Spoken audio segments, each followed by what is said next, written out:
The day he stopped waiting. Daniel did not remember the exact day his life stopped feeling like it belonged to him. There was no single disaster, no dramatic collapse, no moment that people would point to and say, "That's when everything went wrong." Instead, it happened quietly. Gradually. Almost politely. One morning, he woke up and realized that nothing in his life excited him anymore. That realization scared him more than any failure ever had. At 46, Daniel lived a life that looked acceptable from the outside. He had a job. He paid his bills. He answered emails on time. He smiled when required. But inside, something essential had gone missing. His days felt like copies of each other. He moved through them automatically, like a man following instructions written long ago by someone else. He used to believe he was meant for more. Not greatness, necessarily, but meaning.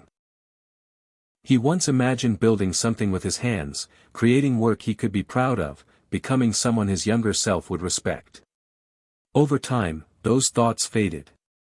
Not because they were proven impossible, but because postponing them felt easier than confronting fear. Fear of failure. Fear of disappointment. Fear of discovering that maybe he wasn't as capable as he once believed.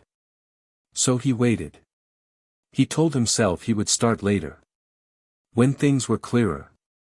When he felt more confident. When life slowed down. When conditions were perfect. They never were. Years passed this way. Quietly. Efficiently. Without resistance.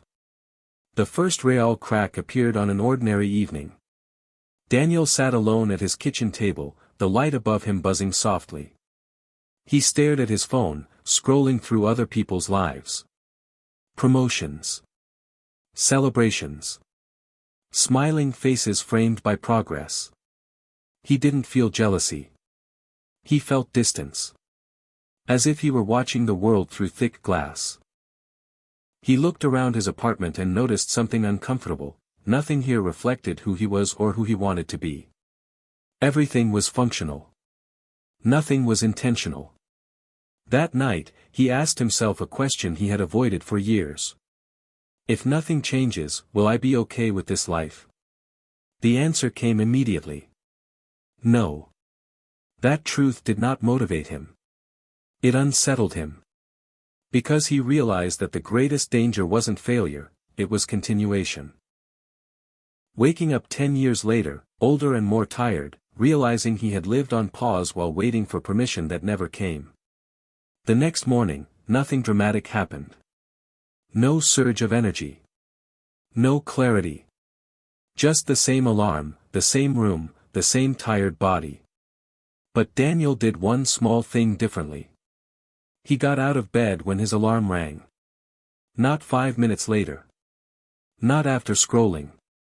Immediately. It felt uncomfortable.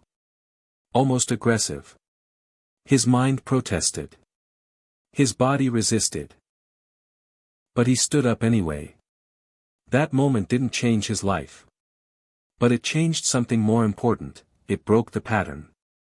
He began to understand something most people never do: change does not arrive as inspiration. It arrives as discomfort that you stop avoiding. He started small. Painfully small. He walked for 20 minutes each morning. Not to get fit. Not to transform his body. Just to prove to himself that he could begin something and finish it. At first, every step felt pointless. His mind whispered familiar excuses. This won't matter. You're too late. You're just pretending. He walked anyway. He cleaned his apartment one drawer at a time. He cooked simple meals instead of ordering food. He read 10 pages a night instead of watching television until he felt numb. None of it felt impressive. None of it earned praise. That was the hardest part. But something subtle began to change. Daniel stopped negotiating with himself. He learned that discipline wasn't punishment, it was self-respect in action. Motivation came and went, but routine stayed. And slowly, very slowly, the noise in his mind quieted. He still had doubts. Some days were heavy. Some evenings felt lonely. But now, those feelings no longer controlled his behavior. He learned that feelings do not require obedience. Months passed. Then a year. People around him didn't notice much. That used to bother him. Then it stopped mattering. The changes weren't meant to be visible yet. They were structural. Internal. Like strengthening foundations beneath a building no one sees. At work, Daniel spoke with more clarity. He stopped apologizing unnecessarily. When problems arose, he addressed them instead of retreating. He applied for opportunities he once assumed were beyond him, not because he was confident, but because he was no longer willing to disqualify himself in advance. He faced rejection. It hurt. But it didn't destroy him. For the first time, failure felt like feedback instead of proof. There were setbacks. Periods where old habits tried to reclaim him. Days where progress felt invisible. But something crucial had changed, he no longer stayed down. He recovered faster. He resumed sooner. He stopped dramatizing mistakes and started correcting them. Years later, Daniel stood in the same apartment that once felt empty. It no longer did. Not because it was bigger or better, but because it reflected a man who lived deliberately. The walls held evidence of effort. The shelves held books he had actually read. The routines in his life supported him instead of draining him.